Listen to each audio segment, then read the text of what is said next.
Well, howdy, howdy, howdy. Nearly Senior Citizen here. Greetings, boys, girls, and all of our non-binary friends, and welcome to this another day of me waving my hands in the air. Yay! If you happen to hear my housemates out and about outside, they are up, and they are organic beings with their own free will and such like that. So if you hear them, thumbs up. Yay! Past that, I wanted to give a spider report real quick because, as I said, I used to be intensely arachnophobic all the way up until just a couple years ago. But even while being arachnophobic, I didn't hate spiders. I feared spiders. I didn't want to kill them. I just didn't want them around me. I always found them fascinating. They have a very alien and terrible beauty to them, just as, most of life does. And so I've spent my life, mostly as a drunkard, being around spiders because I wasn't going to let my phobias control me. A couple of years ago, suddenly my arachnophobia just vanished. And now I've got spiders in the corners, and when I see spiders outside, and when I see spiders in the rest of the house and all that, I actually feel kind of happy. It makes me glad that there's little spiders around. So I still have the spider down in the bathroom. I'm glad that it's still alive. Definitely a thumbs up. Up here, this corner, because everything's reversed. Last night, I was looking up there at one of the small body gangly leg spiders, and there is a larger spider back there. She must be, I don't know if it's the same one, but she's got quite a large abdomen now. She's gotten big and fat. And so I was just talking to her because, they're ugly to me as a mammal.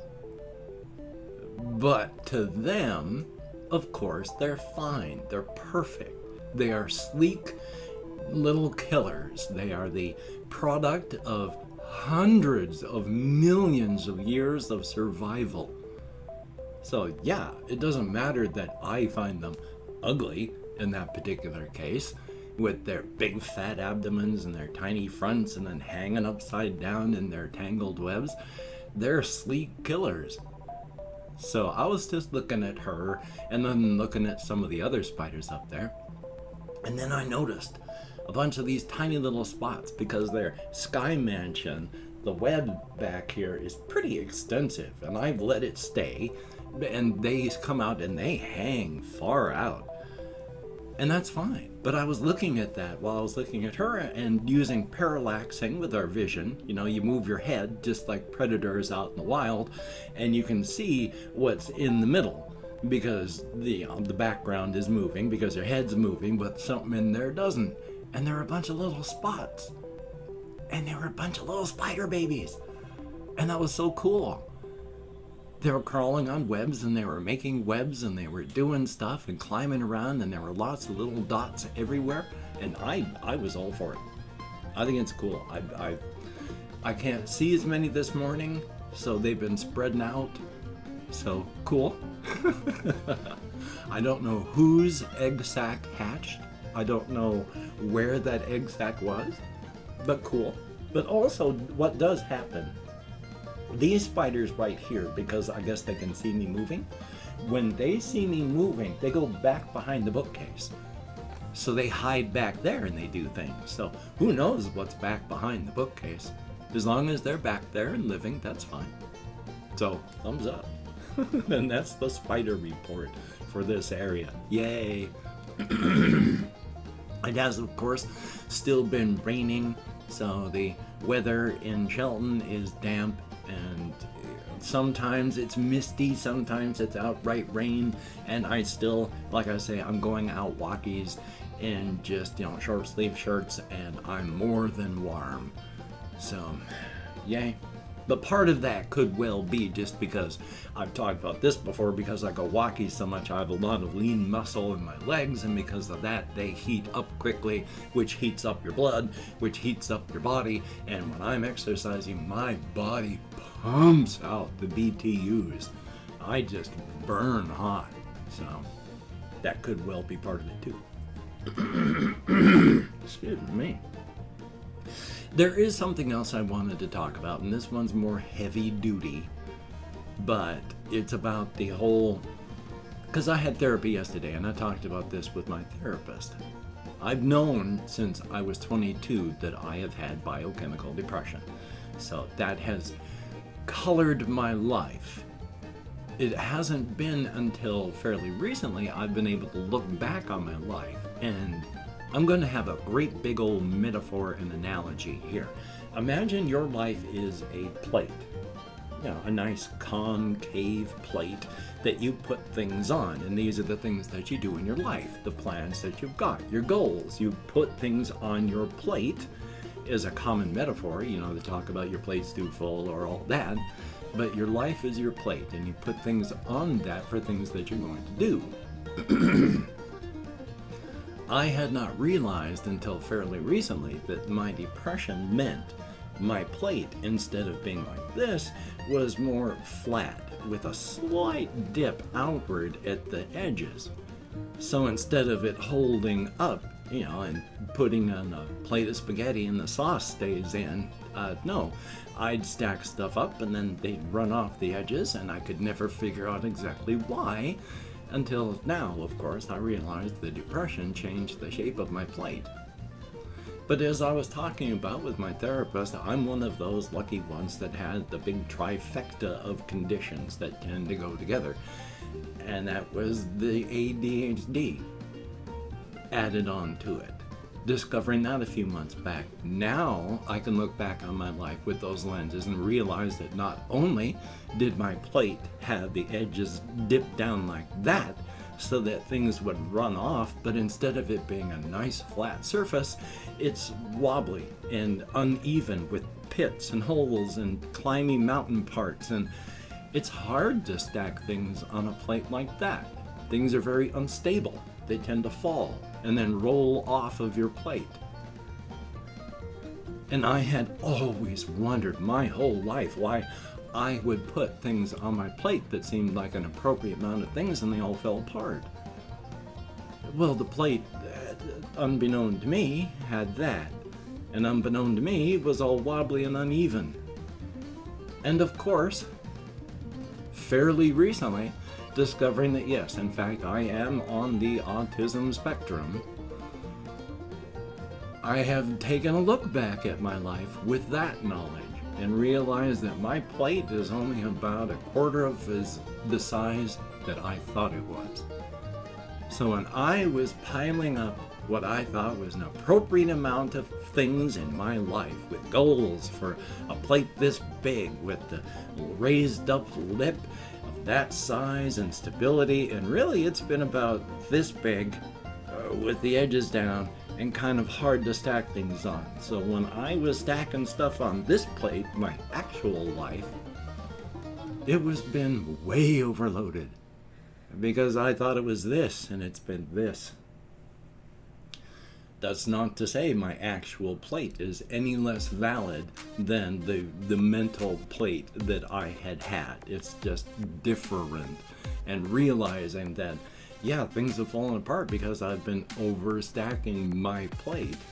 I mean, even fairly recently with the introduction of all my other channels, I stacked up a lot on my plate that I have not been able to keep on the plate. I mean, I've got a gaming channel and the reaction channel and the creative channel, and the idea was that, I'd be posting at least once a week on the creative channel. I haven't been able to do that. I've been wanting to do the gaming, haven't even been able to do that. So I've got the reaction channel and then this, and then occasionally I do stuff on the creative. I stacked up what I thought was an appropriate amount of stuff for a plate this size, but for my plate of this size and stability, that was a lot. So things are falling off, and now at last I'm looking back on my life with the proper lenses, and again, yeah, I've been able to see where the trifecta affected me here, and here, and here, and here, and it was this, and so yeah, I'm where I am because of all these things that maybe if I had been diagnosed and treated, or at least diagnosed and understood when I was younger, things would be different now. I don't know that. They could be worse, they could be better, because this also ties into something else that I also spoke with my therapist about. I have mentioned before that we have wiring in our brains. We know that. That's our circuitry that comes with being a person. A lot of our personality, a lot of our brains, a lot of our likes and dislikes are because of the circuitry. And we don't know what we like or dislike, believe or disbelieve, until we run across it in life. Now, I mentioned that because there are those that, they have a faith in a belief, a religious belief or a spiritual belief, and you can't shake it no matter what you say. They may change their positions, they may never, because that may be it for them. That's the wiring in their head. And we do have a lobe of our brain where if you give it extra stimuli, it gives you the feeling of religious ecstasy. You feel like God is there with you. So we have a part of our brain that feels that. And it's just a simple chemical electrical thing. Doesn't mean there's not something. But we have this wiring, and we never know what our particular wiring is until we come across it. I have mentioned that since coming across the full confirmation because of mathematicians and such with the whole many worlds hypothesis, and how there are a lot of mathematicians very prominent who believe in this stuff completely and thoroughly, how I've explored this thought in my head and come across, when I came across an idea, I bit into it, chewed it, I can do concepts, I don't know math. And then found out the mathematicians have been going, yes, we believe this. I actually, without having any proof of it myself, without anything past just, the pastors of this, the mathematicians talking about all this, yeah, the many worlds hypothesis stuff, that especially the things that I talk about, minus the fictionalized cosmic horrors and extra universal stuff, that makes so much sense to me. My wiring of my beliefs in this as I've run across it, and yeah, I'm one of those that I believe this. The whole many worlds hypothesis makes perfect sense. And since I also have a deterministic view on everything in the universe, because everything that's happened right now, in this second, tick back 1 second and you can find out why we did this. Tick back another second, why that happened. You can tick back all the way back to the beginning of the universe to find out why everything is the way it is today. But there's also free will in that, because with the whole many worlds hypothesis, everything that could happen has happened. Not has happened, but for every decision that you could make, from your quarks to your atoms to your molecules to your organs to you to the planet we're on to the galaxy, the universe itself, every single one of those decisions that could happen, there is a universe for it. So we are variant X of a person performing variant Y of an action in variant Z of a universe.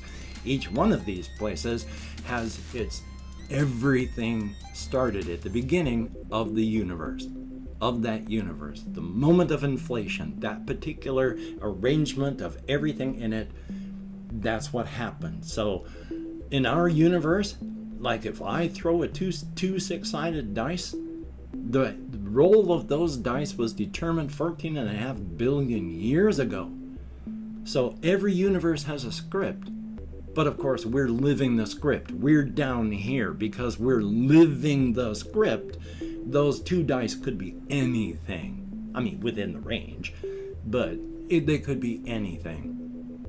And so there's still free will there too, because you can trace any consciousness to where you are through the decisions that you've made. So this person here is there because of the decisions they made, but it's all just jumping from place to place, script to script, predetermined to predetermined, until you get to that free will ending. So yeah, we're all just variant X and variant Y performing variant Z, but that's okay, because to us down here on the page, it all feels like free will and random, even though it's not. Feels like it, but it also depends on which universe you happen to live in. Because even in the past few years, there are a lot of universes where I kicked off. So hey. And I've opened up 24 hours worth of comments in my community tab, and I'm going to go through and thank, well, however many people left comments. There haven't been many. I haven't had over 25 in quite some time. But I'm going to go through and thank however many there are, up to however many there are. If I mispronounce the username, no disrespect is intended. I am an American English speaker, and even though I got an American Sign Language, well, with my depression, my fibro, everything, I am just, boy, I'm getting better. You know, there is a limit, though. Confused Owl 29, always good to see you in the comments. Thumbs up and thank you. Miguel Valesco, sure hope I'm close, and thank you. Morgan Alexis, greatly appreciated, and thumbs up. We have Random Person, thumbs up. And then we have Oliver Sophistication with Kitty and Zombie Wolf. Thank you, all three of you, greatly appreciated. We have Kyrie Das. I sure hope I'm close. There's Sebastian Ferris. Good to see you in the comments, my friend. And then we have Liam Nugent. I sure hope I'm close. Ben B, thumbs up and thank you. And that is it. 11 people who left comments in the past 24 hours.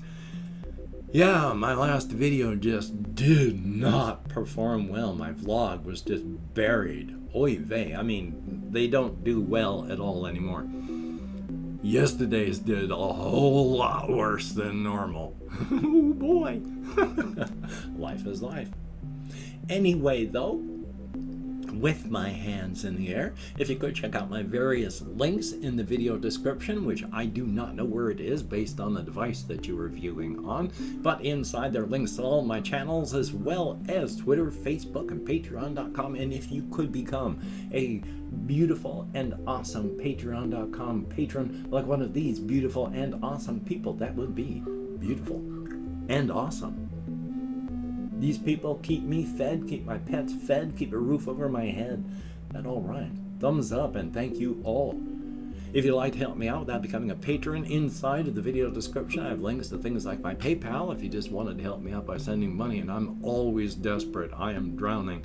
So if you could help, that would be cool. If you'd like to help me out without sending money, I have an Amazon wish list link as well, where I hopefully have gotten through my executive dysfunction, that's what the word is, and I've gotten it updated, so that would be a good thing. Thumbs up and thank you. Now, of course, do not feel obligated. I do not feel entitled, and if you cannot or simply do not donate, I take all good wishes and I deposit them in the bank of my heart where I draw interest, so thank you very much. And if you could toss me a like, I appreciate all the positive validation I get for my existence. Definite thumbs up, and of course, if you could hit the notification bell on the subscription button, that would be very, very cool. Definite thumbs up on that. Well, Hokey smokes, I'm going to be trying to be as creative as possible today. I've got a video that I got to hopefully record. I've got videos to edit. I've got videos to edit and then upload stuff. And so I'm going to try and stay busy. Hopefully you will. Seek creativity. It is a good thing, even if you don't do anything with it. Your passions are your passions, and they do not need to be monetized. Seek positivity in all things. You'll be much happier. And of course, seek balance. Moderation in all things is good, even moderation. And of course, with the Covfefe bug raging around the world, if you don't have to go out among others, please do not. If you do, wear a mask. Practice your social distancing. Wash your hands often. Try not to touch your face. Get vaxxed if you can. Get a booster if it's available. It would be a very, very good thing. Don't be one of the non-scientific, anti-intelligence people. It doesn't end well. So, until we meet again, you take care. Have a great day today. I will see you on the flip side. Hope he smokes that gets wilder all the time. I will see you on the flip side, and that is a very good thing.